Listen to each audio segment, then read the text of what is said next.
First ever school field trip ni Vien at first time din namin pumunta ditong dalawa sa Manila Ocean Park. Last Saturday nga, November 29, 2025, ito yung araw na nagpunta kami ng Manila Ocean Park. Nung sinabi ko nga kay Vien na magkakaroon ng field trip sa Manila Ocean Park, super excited siya dahil nga hindi pa siya nakakapunta doon. Gusto niya raw kasi makakita ng shark sa malapitan. Dati daw kasi nung nag-beach kami, hindi kami nakakita noon. As if naman gugustuhin ko ring makakita ng shark habang nagsiswimming sa beach.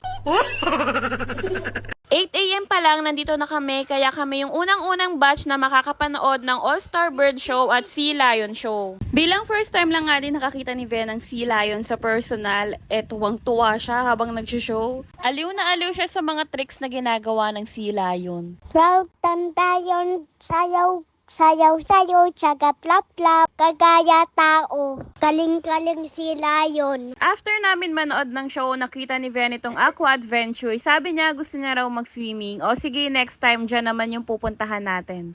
Excited na ako. After ng All-Star Bird Show at Sea Lion Show, ang next stop namin dito naman sa Oceanarium. Dito na nga makikita ni Vien yung nilook forward niya ng mga sharks. Personally, hindi ko masyadong na-enjoy yung loob ng Oceanarium. Siguro dahil sobrang daming tao, hindi kami makakilos, hindi rin kami masyadong makapag-picture. Pero syempre si Vien bilang bata, na-enjoy niya lahat ng mga nakita niya dito sa loob ng Oceanarium. Bumibitaw pa nga, kaya lang ang sabi ko, wag bibitaw sa akin dahil nga maraming tao at baka hindi ko na siya makita. Siguro kung gusto niyong magkaroon ng Instagrammable picture dito sa loob ng Oceanarium, lalong-lalo na yung parang dun sa malaking aquarium na meron sa ibabaw nyo, dapat pumunta kayo dito ng weekdays at hindi weekends para hindi kayo makasabay sa mga batang nagfi-field trip. Pero syempre, kahit ganun pa man na maraming tao, nag-enjoy pa rin naman si Vien at yun naman yung pinaka-importante at lalong-lalo na nakakita na siya ng mga sharks. Next stop naman dito sa Trails to Antarctica. Pumila pa nga kami rito kasi sabi ni Vien gusto niya raw hawakan itong stingray. Tuwang-tuwa. Dito rin pala makikita yung mga penguin. Magpapakain ka tapos magpapapicture. Kaso hindi na kami nagganon dahil medyo pricey. Kaya dumiretso na kami dito sa Christmas Village. Wala naman masyadong ganap dito sa Christmas Village. Puro pang photo op lang. Pagkalabas nga namin ng Christmas Village, ito yung bumungad sa amin. Puro animal stuffed toy na makikita sa Ocean Park. Si Vien parang nagningning yung mata niya, hindi niya alam kung anong una niya hahawakan. Kung hindi niyo maitatanong, si Vien sobrang hilig niyan sa mga stuffed toys. Hindi na nga kami magkasya sa higaan. Sa sobrang daming stuffed toys na ganyan. Hanggang ganyan na nga lang siya dito dahil sabi ko sa kanya ang mamahal ng mga stuffed toys. At ito nakita niya, sabi niya 100 lang daw, kaya binili namin. Nung nakapila na nga kami sa counter para bayaran to, nagulat ako sa sinabi ni Vien. Thank you, Mommy.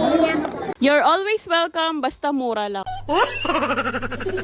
Ang next and last stop namin ay dito sa World of Creepy Crawlies. Dito makikita ang mga insects, worms, spiders, bugs, frogs, and snakes. May iguana rin pala. Bago nga kami lumabas dito sa World of Creepy Crawlies, meron sa dulo na pwede kang mag-photo op kasama yung snake. Si Vien hindi natakot, nagpa-picture talaga. After namin mapuntahan lahat ng mga attractions, nag-decide na rin kaming umuwi pero hindi na kami dito nag-lunch dahil super daming tao, ang haba lahat ng pila. Diretso na lang kami ng mall malapit dito at doon kami nag-lunch. Anyways, feeling ko naman nag-enjoy si Vien dito sa field trip niya. Vien, nag-enjoy ka ba? Yeah, happy.